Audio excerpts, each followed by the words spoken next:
Wala pong silbi ang pera. And number 2 is in characteristics is secured in the Lord and a good steward of God's blessing. Secured in the Lord. We are already secured in the Lord. There's nothing to worry about. Amen. Kasi nga, naka-insured na tayo sa Panginoon. And we all know that God is more than enough for us. That He can satisfy everything we need. Everything, wala po. Ang Panginoon po, hindi po nagkulang. Ang Panginoon po, pag nagbigay, sapat po yan at higit pa. Wala pong limit pag nagbigay ang Panginoon. Kung tayo lang ay maging tapat sa Kanya. Maging tapat lang po tayo. Dahil minsan hindi po tayo iniwan ng Panginoon. Alam po niya, kahit hindi po tayo humingi sa Kanya, alam na po niya ang pangangailangan natin. Hallelujah. And a good steward of God's blessings. Yan po yung God's blessing, yan po yung gifts natin na binibigay ng Panginoon. Gamitin po natin yan in a way na nakakaano sa Panginoon, nakaka-glorify sa Panginoon. Huwag po natin ipagkait yung gifts na binigay ng Panginoon because we are so blessed to have that gifts. Kaya gamitin po natin sa Kanya. Actually, natuto po ako yung sa In a Good Steward. Ang sahod ko po is talagang pagkakuha ko po, talagang sineseparate ko na yung 10% ko. Tapos, ang ginagawa ko po niyan, talagang nag-iiwan po ako ng para sa akin. Iba po yung sa allowance kong yung buong month, iba po yung talagang nakasave na yun. Nakasave. Tapos yung the rest po, yun po yung pinapadala ko sa Pilipinas. And napakaganda po ng ganon kasi meron kayong dudukutin pag nangailangan ka. Nung pong nagkasakit yung lola ko, nung na-opera, talagang napakalaki po ng nagastos. Sabi ko, buti na lang meron akong na-save. Nung tumawag sila, ate, kailangan na po namin ng ganito. Kasi si Lola, bukas na bukas din operahan kasi serious na siya. Meron po akong dinukot kaagad na hindi ko na kinailangan pang maghanap, kinailangan ko pang tumawag sa mga tao. Kasi nandun na, hindi ko na kailangan pang umutang kasi nandun nga, nakasave. Kaya sabi ko nga, kailangan yung binibigay po ng Panginoon, kailangan po natin i-ano yun. Kumbaga, pangahalagahan yun. Alam natin kung saan natin ilalagak ang bawat sentimo na binibigay ng Panginoon yun. Kasi blessing po yan. Blessing po yan. Sabi ko, buti na lang, dito ako tinuruan ng Panginoon. Dito ako unang-unang tinuruan ng Panginoon kung paano maging good steward. Kasi kung hindi, ewan ko na lang kung baka doon, dyan utang na ako lahat, kagaya nung hindi pa ako nakakakilala sa Panginoon. Dahil talagang sabi ko, ano ko lang yung gusto ko. Hindi ba rin magkautang-utang ako? Kasi alam ko naman kasi na monthly may matatanggap ako, kaya okay lang sabi ko kahit ano yan. Kasi sabi ko, kung yung iba nga dyan nakakapagsuot ng ganyan, ako pa kaya. Ganun po kasi yung ugali ko dati na hindi po pwede na yung mga barkada ko may mga mamahaling bag, ako wala. Kaya nung umuwi ako, sabi ko, nakita ko dun sa basement, bumaba ako sa basement namin sa bahay. Gumawa talaga sila ng, yung pagsasabitan. Napakalaking basement, tapos sinabit na lahat nila yung puro bag ko. Sabi ko, ito ba yung na-invest ko na walang kabuluhan? Kasi nakita ko na sira na, yung bakbak na kahit yung mga sabi ko, ito ba yung ginawa ko na walang kabuluhan sa buhay ko? Nandiyan yung mga sapatos na talagang, yung basement talagang inilagay ko lahat dun yung mga gamit ko kasi wala po ako. Tapos sabi ko, ano bang ginagawa ng mga yan dyan? Sabi nila, kilala ka namin eh. Sabi ng gano'n, pag pinamigay namin yan, baka mamaya pagdating mo, yung talaga armalite na yung bunganga mo. Kaya nandiyan lang, kahit masira na dyan, balay namin, sa'yo yan eh. Yung gano'n yung mga kapatid ko. Kaya doon po talaga ko natauhan na pag nag-invest po tayo, pag po in the material things, mag-invest po tayo sa Panginoon. Yun lang po, yun ang pinaka-the best po na investment natin. Yes, okay po. Okay lang po yung bumili tayo ng gusto natin. Basta, yung need. Actually, monthly po may listahan ako. Nandiyan nga, may mga listahan ako, may mga nakita kong ganito, yung square nakalista na yan. Sabi ko, kinocompute ko, sabi ko may kakasya, may natitipid pa ako. Tapos pag sahuran na, parang yung mayroong bang bumibulong sa akin na, is that a want or is that a need? Kaya mamaya basura na naman yung papel. Kaya kanina na naman sabi ko, may listahan ako, wag na basura na yan. Ayoko na. Sabi ko, ito yung lesson ko. Sabi ko, gigising talaga ako ng Panginoon. Hallelujah. Oh, hallelujah. And number 3 characteristic of contented person is give your tithes to the Lord. Amen. Amen. Amen. Yan po yung pinaka-the best. Amen. Praise God. 10. The 10%. Tenth of anything. Makikita po natin yan sa Malachi 3, verse 10, at saka sa Luke 6, sa Luke chapter 6 and verse 38. Ang sabi po doon is, give and you will receive. Your gift will return to you in full press down, shaken together to make room for more, running over and poured into your lap. The amount you give will determine the amount you get back, which is true. Amen? Amen. At siguro naman tayo dito halos lahat sa atin ang nagbibigay na ng tithe. Subok na po natin ang Panginoon kung paano tayo i-bless ng Panginoon. Yes. Amen.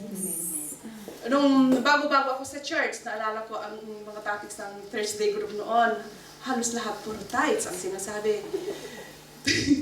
Nagalit ka, no? Hindi ako galit.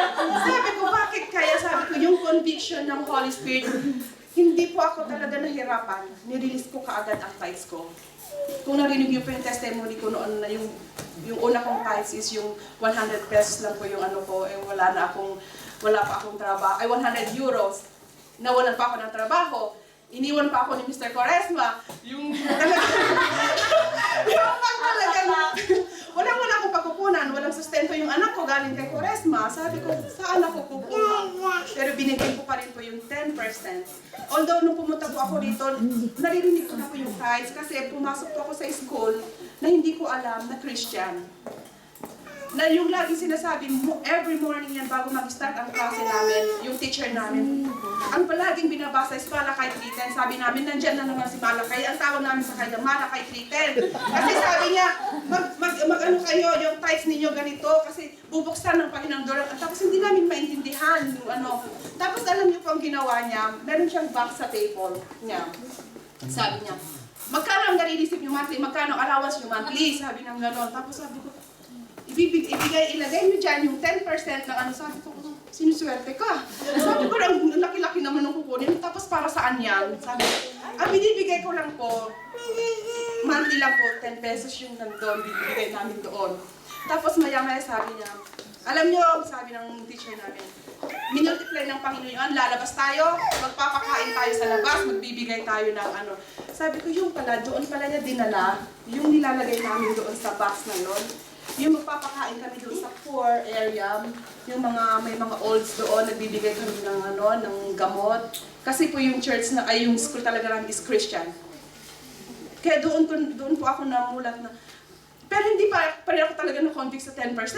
Tapos nung nagpitos ako, papunta na dito, yung nag-seminar sa amin na naman, Christian na naman pala. Tapos sabi niya na, hindi po siya about yung papunta dito. Ang sinabi niya, kung gusto niyo maging successful sa buhay niyo, give your tithes.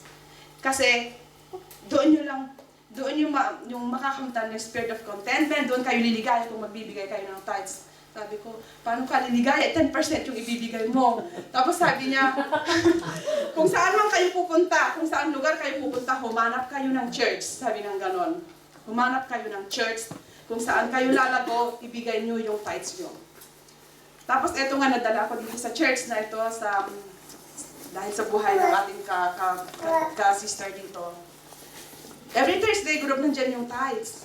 Yan dyan yung topic, yung tithes. Kaya sabi ko, Lord, ibibigay ko na. And then, Sinundan ka, no? sinundan ako. Talagang sabi ko, eto na nga talagang ginigising na ako na i-release ko na talaga yung 10% ko. Kaya ang blessing po ng Panginoon, tuloy-tuloy po na yan sa buhay ko. Nandiyan na po yung talagang overflowing po yung ang talagang pinapasalamat ko talaga na talagang blessing sa akin is yung anak ko, na talagang hindi po siya nagkakasakit ng malala. Kung magkasakit man, ubo lang po talaga. Super healthy ang anak ko. Kung makikita naman po talaga ninyo, talagang healthy ang anak ko. Sa katakawan talaga. Pero praise God po, yun po yung blessing na sinusukli ko ng Panginoon, yung pagbibigay ko sa kanya, pagiging faithful po ko. Yung sa anak ko, yun na po yung napakalaking pasasalamat ko sa Panginoon. Hallelujah. And second point, Ayun yung... asan ako? Let us also give also the offerings over and above your tithes. Sabi ko, 1 week na, Lord, ano ko na to, bakit hindi ko talaga maintindihan itong part na ito. Sabi ko, Lord, hindi ko talaga maano. Tapos nung Webes, sabi ko, kailangan ko talaga ng help.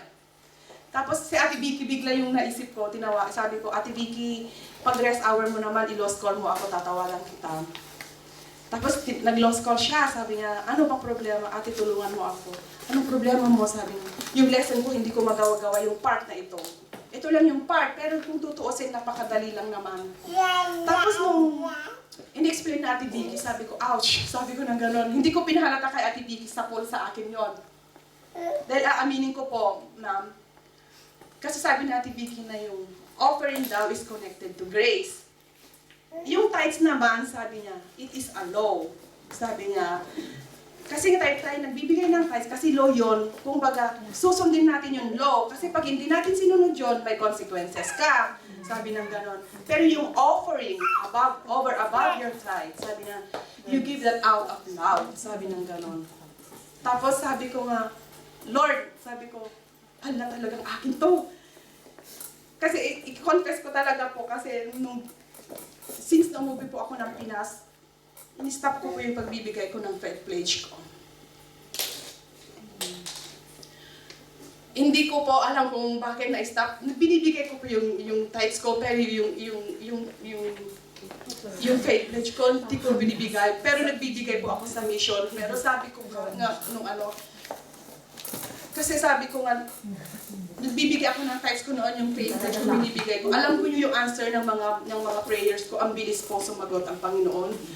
Kung yung pag-uwi ko noon na yung inaasahan ko yung sa dissolution ko ng marriage ko, sabi ng abogado ng 1 year, pinabigay ng Panginoon 2 months na approve po yung petition ko.